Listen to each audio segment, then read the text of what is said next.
train, for its type, is the most powerful vehicle on land.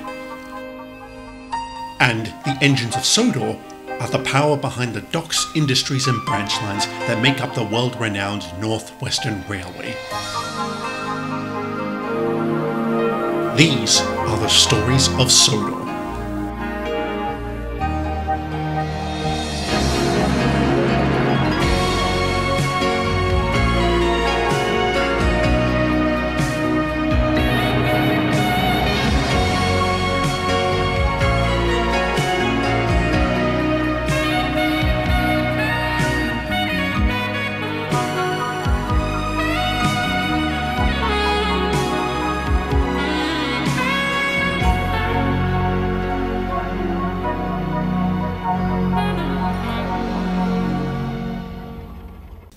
The Great Depression, a very interesting time for Sodor. Like the rest of the world, the island had never known such economic hardship, and like the rest of the world, neither had its railways.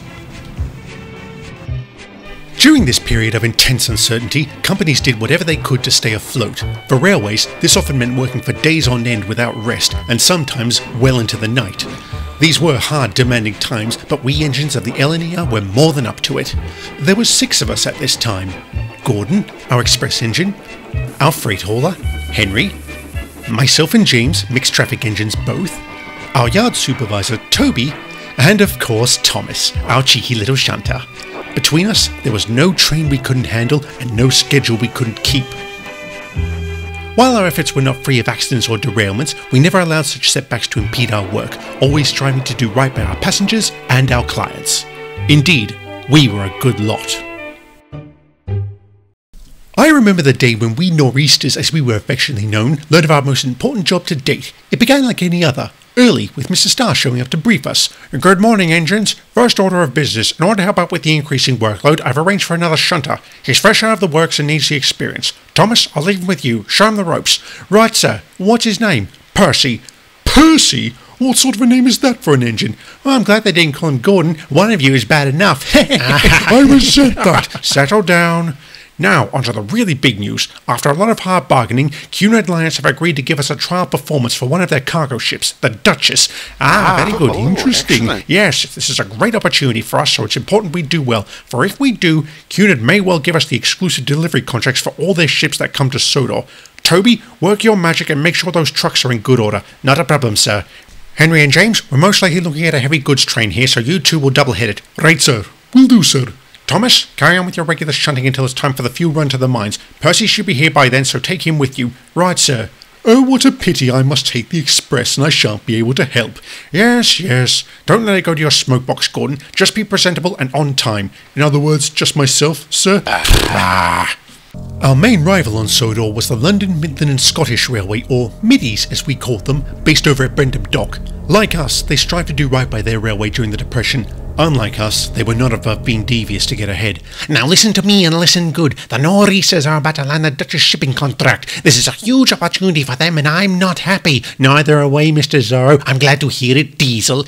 Now I want that contract and you lot are going to get it for me." "But how? I thought that—" "I don't expect you to think. I expect you to demonstrate your superiority, to show all others you are the finest engines on Sodor, the fastest, the strongest, the best looking, and dare I say the most devious. Or I certainly write about better looking, and devious is good, right? Of course devious is good. Devious is what's necessary to get ahead in a world blighted by corruption and bad business ethics. Devious is what you're going to use to win the Duchess contract. Don't you worry, sir. We've got this covered. We'll show those goody-goody nor'easters what's what. Oh, my name's not Diesel." "But if it's not Diesel, what is it?"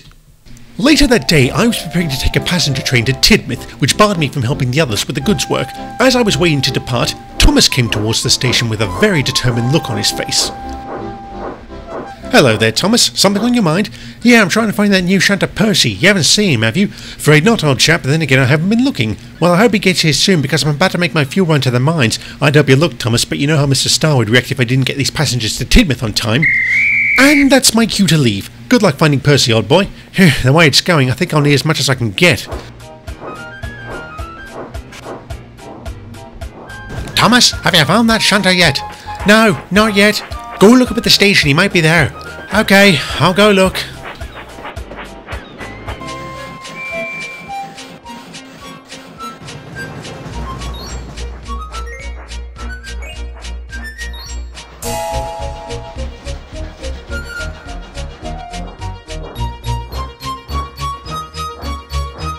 Oi, look out!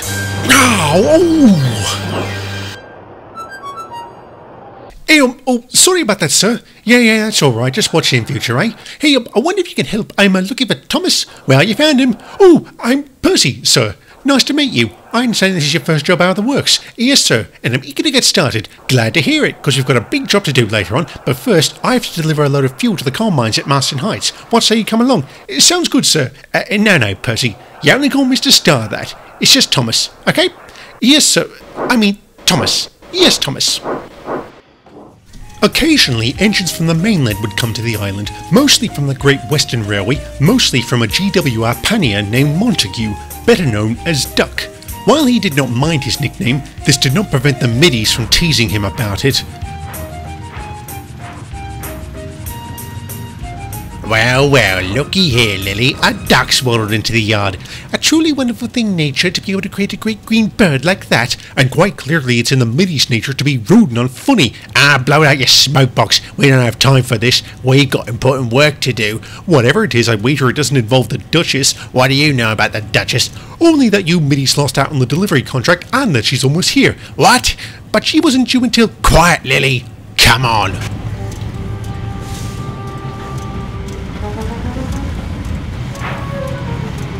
Are you sure about this? I'm confirmed with the Coast Guard, sir. Yes, sir. The Duchess is due to arrive at Napford within the hour. Good.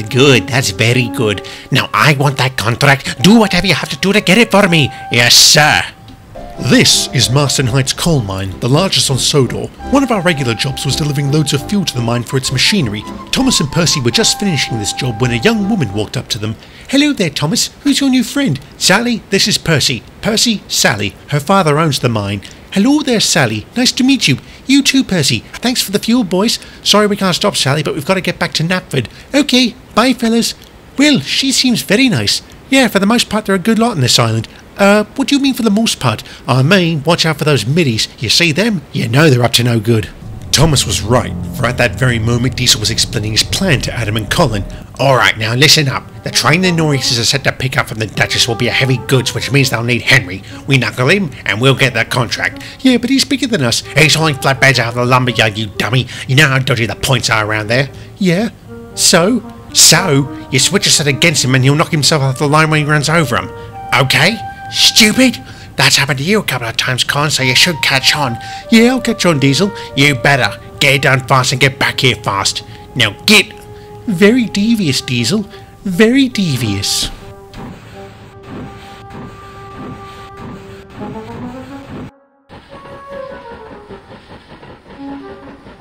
Well, if it isn't my favourite Great Western pannier tank engine. How are you, Duck?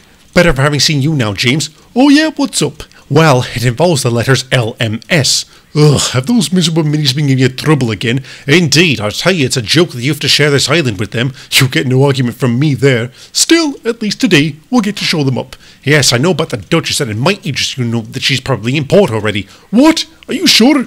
Yes, I had to wait for her to pass on the Vickerstown Bridge on my way here. Bust my buffers! She's early. I've got to tell the others. See you later, Duck. See you later, James. Good luck. Adam and Colin knew exactly where to find Henry. He was at the lumberyard near Carlton where he was picking up a shipment of wood bound for Elsbridge. Hello there, Henry. Nice day we're having, isn't it? I guess. What are you two doing here? We're just here to pick up a delivery of wood. You know, just trying to make a living these days. Henry was right to be suspicious of the two middies. What he didn't realise was, however, was that while he was talking to them, Colin's fireman was setting the points against him, which would knock him off the line when he tried to cross over them. As our number 3 set out, he had no idea he was heading straight into a trap. Thomas, have you seen Henry? No. Why, is there a problem? Aye, the Duchess, she came in early and she's unloading her cargo right now. I haven't seen him since the briefing. Well, go and look for him and be quick about it. His train will be ready before we know it. Right away. James and Percy, I'll need your help marshalling the trucks. Let's get to it. The Duchess isn't going to like it if we can't get this train out in time.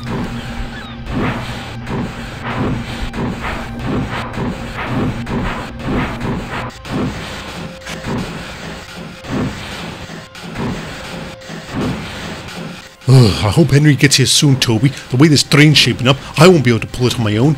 Aye, I hope he gets here soon too. Come on, Henry, where are you?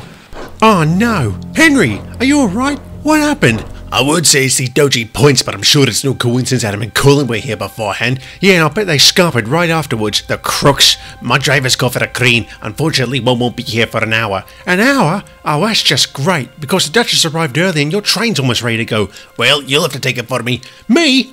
How am I going to do that? I'm only a shunter. I'm sure Toby will have something in mind. Just do what he says and you'll be fine. I don't know, Henry. You'll have to, Thomas. It's for the best. Show the Duchess what we Norrises are made of. Yeah, I'll try. Thomas was quick to return to the harbour and explain Henry's situation. As he predicted, Toby did indeed devise a solution that would get the Duchess's delivery out of the harbour. While Thomas and James would pull from the front, Percy would push from the rear. Alright lads, you ready? As ready as we're going to get. Alright, on my count, push and pull as hard as you can. 1, 2, 3! With pistons pumping and side rods straining, my fellow Norrises struggled to get the heavy train rolling. With much grit and determination, they succeeded, much to the dismay of the middies. Doesn't sound like your plan worked, Diesel. If I could only get rid of that shunter, Percy. Thinking devious, eh, Diesel? No, just thinking contract. Look how slow they're going. This gives me an idea. My fellow Norrises had started off well. Despite the intense weight of the train, between them they should have been able to deliver it to its destination at Wellsworth. I say should have, because unbeknownst to my colleagues, Diesel was preparing to carry out his plan, returning with a truck that he was not coupled to. He waited for the right moment to strike, which came as the Nor'easters passed onto the upline. This is where we win the contract. Diesel surged forward with the uncoupled truck. Thinking that nobody was looking, he braked suddenly, causing the truck to race down the line and collide with Percy's bunker. Ooh! The little shunter jumped at this collision and instinctively braked, causing the entire train to jerk. Hey, what's going on back there? There was a loud crack as a coupling gave way and the train came to a halt. Oh, so that's devious. Yeah, well done, Diesel. Nicely done. Yeah, good job, Diesel. Better luck next time, Nor'easters. Together with the guard, the engine crews inspected the damage and their findings were very grim. How's it look, Gavin? Oh, it's bad. The couplings on both trucks have been damaged and they'll need to be switched out. And not just the trucks, but also their cargo. This is just the sort of delay we didn't need. Percy overheard James's outburst. Knowing that such a changeover would take hours, he blamed himself for it as he pulled his half of the train back towards the platform. By the time the trucks were changed over, along with their cargo, it was very late indeed. To a representative from Cunard, Mr. Starr had to explain why the Duchess's delivery was so far behind schedule. It was then that Diesel made his timely arrival to offer up the services of the LMS. Despite Mr. Starr's best efforts, he was unable to dissuade the representative from taking Diesel up on his offer. Before long, Diesel, together with Douglas and Adam, were coupled up and ready to depart, the representative thanking them for their professionalism. Glad to be of service. Anyone who thinks that big black weasel has something to do with this, raise your buffer. Aye, the middies stood to benefit most from this, but we'll never be able to prove it. Well, there's nothing for it. Come on, lads, let's go back to the sheds. The feelings of the downcast quartet were intensely felt that night in the shed. Knowing we had lost out on such a major contract made for poor sleeping indeed. I can't imagine how Percy must have felt as he continued to blame himself. Well, I congratulate you two. Thank you, sir. You're a good man, Diesel, with the right attitude. Oh, just one thing, nobody saw you, did they? Not even, what's his name? Oh, Percy? No, sir. Nobody saw us. Good. That's very good. I'll offer our services to Cunard tomorrow. With the revenue we'll reap from such a contract, we'll be able to push the Nor'easters off the island. Poor little Percy, it just wasn't his day. No, it wasn't. The following day came and Percy woke up just as miserable as he'd been when he fell asleep. It took a bit to get him out of the shed, and when he did, Toby began instructing him in his new duties. All the while, the little shunter dwelt on his apparent mistake. Oh! Be careful, you clumsy green caterpillar! These are express coaches, not cattle trucks! Sorry, Gordon. Now I can see why yesterday's foul-up happened. Come on, Gordon, that's hardly fair. Neither is our losing out on a very profitable contract because of some little tank engine's incompetence. Look, I would stake my weight in coal that Diesel had something to do with that. Well, prove it, and we'll get out of this. Prove it? Right. How am I going to do that?